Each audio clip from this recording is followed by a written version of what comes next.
ನಮಸ್ಕಾರ ಸ್ನೇಹಿತರೆ. ರಾಜ್ಯದಲ್ಲಿ ಗೃಹಲಕ್ಷ್ಮಿ ಮತ್ತು ಗೃಹಜ್ಯೋತಿ ಯೋಜನೆಗಳ ಕುರಿತು ಹಲವು ದಿನಗಳಿಂದ ಸಾಕಷ್ಟು ಚರ್ಚೆಗಳು ನಡೆಯುತ್ತಿವೆ. ವಿರೋಧ ಪಕ್ಷಗಳು ಗ್ಯಾರಂಟಿ ಯೋಜನೆಗಳಿಗೆ ಕತ್ತರಿ ಬೀಳಲಿದೆ ಎಂದು ಆರೋಪ ಮಾಡುತ್ತಿರುವ ನಡುವೆಯೇ ಸರ್ಕಾರ ಈಗ ಸ್ಪಷ್ಟನೆ ನೀಡಲು ಮುಂದಾಗಿದೆ. ಈ ಹಿನ್ನೆಲೆಯಲ್ಲಿ ಮುಖ್ಯಮಂತ್ರಿ ಡಿ.ಕೆ. ಶಿವಕುಮಾರ್ ಅವರ ನೇತೃತ್ವದಲ್ಲಿ ಮಹತ್ವದ ಗ್ಯಾರಂಟಿ ಪರಿಶೀಲನಾ ಸಭೆ ನಡೆದಿದ್ದು, ಸಚಿವರು, ಹಿರಿಯ ಅಧಿಕಾರಿಗಳು ಹಾಗೂ ಗ್ಯಾರಂಟಿ ಅನುಷ್ಠಾನ ಸಮಿತಿಯ ಸದಸ್ಯರು ಭಾಗವಹಿಸಿದ್ದಾರೆ. ಸಭೆಯಲ್ಲಿ ಗೃಹಲಕ್ಷ್ಮಿ ಮತ್ತು ಗೃಹಜ್ಯೋತಿ ಯೋಜನೆಗಳ ಪ್ರಗತಿ ಹಾಗೂ ಪರಿಷ್ಕರಣೆ ಪ್ರಕ್ರಿಯೆಯ ಕುರಿತು ಸುದೀರ್ಘ ಚರ್ಚೆ ನಡೆದಿದೆ. ಮೊದಲ ಮತ್ತು ಪ್ರಮುಖ ವಿಷಯ ಏನೆಂದರೆ, ಈಗಾಗಲೇ ಯೋಜನೆಯ ಲಾಭ ಪಡೆಯುತ್ತಿರುವ ಫಲಾನುಭವಿಗಳು ಹೊಸದಾಗಿ ಅರ್ಜಿ ಸಲ್ಲಿಸುವ ಅಗತ್ಯವಿಲ್ಲ ಎಂದು ಸರ್ಕಾರ ಸ್ಪಷ್ಟಪಡಿಸಿದೆ. ಇದರಿಂದ ಜನರು ಮತ್ತೆ ಕಚೇರಿಗಳಿಗೆ ಅಲೆದಾಡುವ ಅವಶ್ಯಕತೆ ಇರುವುದಿಲ್ಲ. ಆದರೆ ಯೋಜನೆಗಳು ಸರಿಯಾದ ಫಲಾನುಭವಿಗಳಿಗೆ ತಲುಪುತ್ತಿವೆ ಎಂಬುದನ್ನು ಖಚಿತಪಡಿಸಿಕೊಳ್ಳಲು ದಾಖಲೆಗಳ ಮರುಪರಿಶೀಲನೆ ನಡೆಯಲಿದೆ. ಅಗತ್ಯವಿದ್ದಲ್ಲಿ ಕೆಲವು ನವೀಕೃತ ದಾಖಲೆಗಳನ್ನು ಮಾತ್ರ ಸಲ್ಲಿಸಲು ಕೇಳಬಹುದು. ಇದರ ಜೊತೆಗೆ ಸರ್ಕಾರ ಮನೆ ಸಮೀಕ್ಷೆ ನಡೆಸಲು ಸಿದ್ಧತೆ ನಡೆಸಿದೆ. ಕೆವೈಸಿ ಮಾದರಿಯಲ್ಲಿ ಪರಿಶೀಲನೆ ನಡೆಸಿ ಅರ್ಹ ಫಲಾನುಭವಿಗಳ ಮಾಹಿತಿಯನ್ನು ನವೀಕರಿಸಲಾಗುತ್ತದೆ.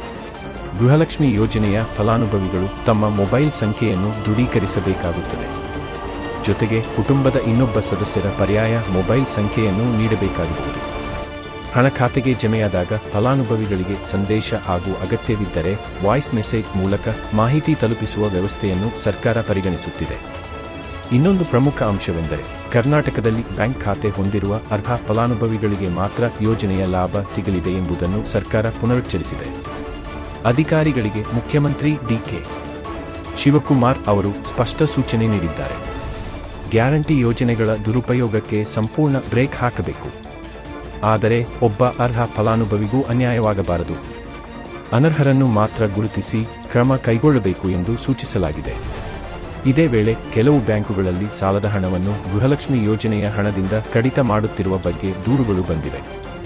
ಇದರಿಂದಾಗಿ ಖಾತೆ ಬದಲಾಯಿಸಿರುವ ಫಲಾನುಭವಿಗಳ ಸಮಸ್ಯೆಯನ್ನು ಪರಿಶೀಲಿಸಿ ಅವರಿಗೆ ಯೋಜನೆಯ ಹಣ ತಲುಪುವಂತೆ ಕ್ರಮ ಕೈಗೊಳ್ಳುವಂತೆ ಅಧಿಕಾರಿಗಳಿಗೆ ಸೂಚಿಸಲಾಗಿದೆ.